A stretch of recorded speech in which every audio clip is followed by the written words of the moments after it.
한동훈 압박에 야권이 혼란스럽습니다. 국민의힘 한동훈 대표가 민주당을 향한 금투세 폐지 압박에 나서고 있죠. 사흘 연속 공개석상에서 금투세 폐지를 거론하고 있습니다. 자, 목소리 들어보겠습니다. 실망스럽고 놀랍게도 더불어민주당에서 본인들이 하셨던 토론 제의를 없애고 그냥 뭐 국민들이 보시기에 도망가셨다고. 더불어민주당이 원하는 시간에 원하는 장소에서 원하는 토론자로 금투세 문제에 대해서 민생 토론을 하자는 박찬대 직무대행께서는 일단 애매한 입장이신 것 같아요. 진성준 정책위원장께서는 아주 강력하게 이재명 대표의 입장과도 다른 입장을 아주 강경하게 내고 계시죠. 일단 한 목소리를 좀 내주셔야 된다고 생각하고요.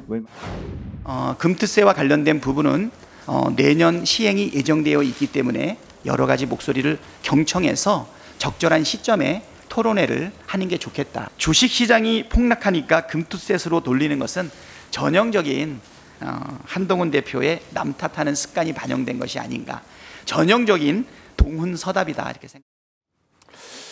만나서 얘기해볼 만한 이슈인 것 같은데 일단 민주당에서는 박찬대 원내대표는 안 된다라고 얘기를 하고 있고, 그리고 한동훈 대표가 지적한 것처럼 민주당 내에서 너무 다양한 목소리가 나오기 때문에 과연 민주당의 지금 입장이 그리고 당론이 무엇인가 좀 헷갈리는 건 맞는 것 같아요. 네, 그 박찬대 원내대표께서 말씀하신 것처럼 그 증시 폭락했던 블랙 먼데이가 이게 금투세 때문이다 그렇게 얘기한 건 아니고요. 한동훈 대표가. 그렇죠. 예, 이것이 이제 글로벌 불황으로 이어질 수 있기 때문에 지금 선제적으로 빨리 해야 된다 그렇게 강조를 하고 있는 겁니다. 개인 투자자가 무려 1,400만 명이고요. 네. 이재명 전 대표도 그 중에 한 분이시죠. 그렇죠. 그냥 그 개인 투자만의 문제가 아니라 사실 증시라는 것은 그 나라 경제의 어떤 상징 같은 것이기도 하고 또 기업의 자금을 조달하는 역할을 하는 것이기 때문에 맞습니다. 그래서 우리 증시가 이제 저평가도 있다, 코리아 디스카운트다 이거를 극복하고 밸류업해야 된다라는 것은 여야가 딱 공감대가 있었던 겁니다. 네네. 그런데 이제 금투세에 대해서는 워낙 이제 논란의 소지가 많았고 과도하다라는 부분에 대해서 이제 이재명 대표께서도 말씀을 하셨던 것이고요. 네.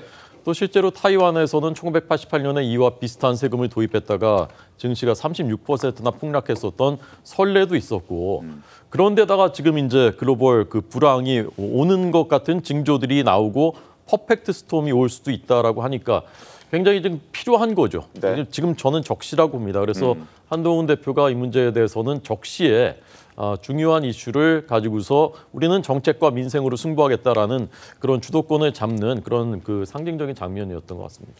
알겠습니다.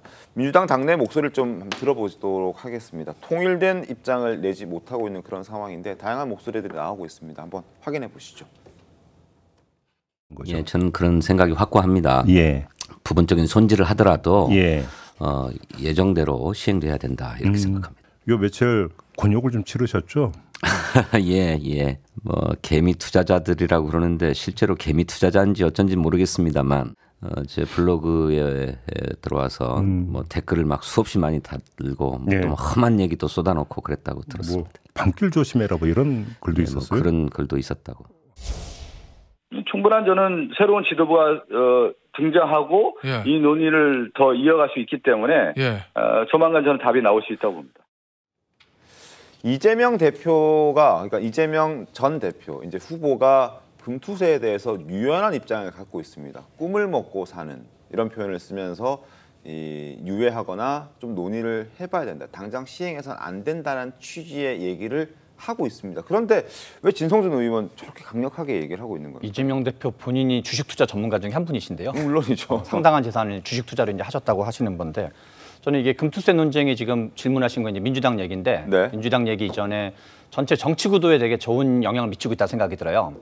제가 여러 번 뭐 우리 신통방송에서 얘기하고 여러 번 말했던 건데, 지금 크게는 정무적 이슈가 있고 정책적 이슈가 있다고 치면 정무적 이슈의 대표적인 건 김건희 여사 특검과 최혜병 특검이 있는데, 이게 유독 도드라져 보였던 이유는 여당이 정책적으로 뭐 하는 일이 별로 없었기 때문이거든요. 그런 점에서 아마 한동훈 대표도 이제 그거를 정점진 정책위의장 사태가 일단락되면서 여당이 지금 뭐가 부족한 건지, 그런 자체 판단을 해가지고 정책 공방을 하고 있는 건데 이거는 기존의 정쟁적 이슈 중심의 공방보다는 제가 보기에 훨씬 더 진일보된 걸로 볼 수 있다. 생산적인 내용이 훨씬 더 생산적인 내용 자체가 국민들 먹고 사는 문제랑 관련된 거기 때문에 국민들 먹고 사는 거랑 좀 관련이 덜한 거로 하는 것보다는 이게 훨씬 더 일단 생산적이라서 논쟁의 구도가 일단 좀 바뀌고 있다. 이게 저는 이제 되게 높이 평가하고요. 그래서 이런 것들을 국민의힘이 서로 막 제안하고 국민의힘이 잘한다 싶으면 또 민주당이 그럼 제안하게 되거든요. 그래서 그렇게 좀 못하기 경쟁이 아니라 잘하기 경쟁이 좀 라는 거에 어떤 그 시초로 볼 수 있다라고 생각이 들고요. 두 번째는 원래 정책이라는 거는 우리가 정당이라는 거는 한편으로 권력을 갖기 위한 거지만 국민들 입장에서는 국민들의 삶을 나아지게 하면서 자기가 권력을 가질 생각을 해야 되거든요. 그거를 가지고 있는 게 정책 부분인데 지금 민주당에는 실은 민주당은 오랫동안 어떤 진보 역사, 민주화운동 역사가 있기 때문에 자기 소신을 가진 사람들이 의외로 또 많이 있어요. 여러 가지 뭐 권력적인 문제라든가 네. 이재명 대표 문제 때문에 약간 목소리를 줄이고 있는 사람은 있어도 그런데 지금 진성준 의원도 그런 분 중에 한 분이고 최근에는 어저께 저녁에는 민주당의 대표적인 정책통으로 불리는 이소영 의원이 금투세를 유예하자라고 아예 그 본인이 공개 입장을 밝혔어요. 그러면서 하나의 장문에 글을 썼었거든요. 그래서 저는 이게 민주당에서 그동안 뭐 친명이냐 비명이냐 뭐 이런 과정의 논란보다도 네. 오히려 어느 집단이나 정책적 입장에서 매파와 비둘기파는 있기 마련인데 민주당이 어떤 정책 논쟁을 활성화시키는 측면이 있다. 그래서 저는 이 논쟁 전체가 이게 금투세도 그런 소지를 가지고 있고 종부세도 실은 그런 걸 가지고 있거든요. 저도 뭐 개인적으로 이러저런 견해를 갖고 있는데 이것이 오히려 그 최근 한 몇 달간 보여줬던 비정상적인 한국 정치 서로 그 무한 루프, 네. 비호감의 무한 루프를 국면을 바꾸고 있는 저는 조짐들로 보여진다.